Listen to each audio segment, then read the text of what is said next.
And welcome back to DJ's Best Bets for the NFL Sunday slate. We are here with a handful of bets that we think are going to hit for week 2 and hopefully win some money. Let's take a look at the first one. Cleveland getting 11.5 versus Baltimore.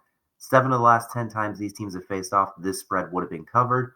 And one of those that wouldn't have happened was DTR's first start on 45 minutes notice.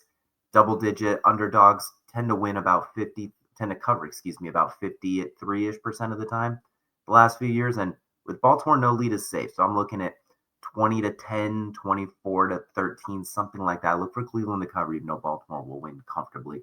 It is in Baltimore. They're celebrating the history of the Browns/Ravens. It could get a little interesting, but in Joe Flacco's homecoming, I think they find a way to keep it within 12 points.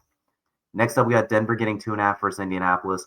I know Denver looked bad and Indy looked really, really good. Both of Indy's starting corners are out, outside corners, and their starting defensive end is out. I don't know if last week's offense is going to be sustainable. I don't know if that was more them or bad Miami Dolphins.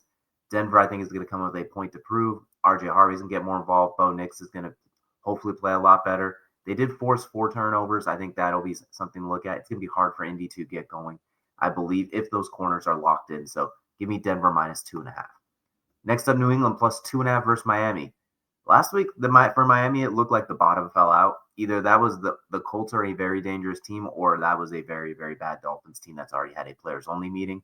That could be a lot of smoke and limited fire, but if New England wants to match up with a lot of the preseason hype everyone had them, they can't go down 0-2. It is in Miami. It's going to be hot. Feels like it should be a Travion Henderson game. Maybe a lot of underneath stuff, get guys going. Miami's missing a lot of corners. There's a lot of holes in the secondary.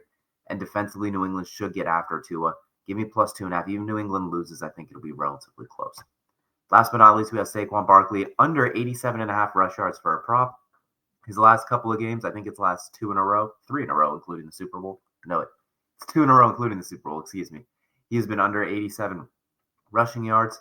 The Chiefs they pack the box. They are not going to let Saquon go off. They're going to, I think, force Jalen Hurts to beat them over the top. It worked in the Super Bowl for the Eagles.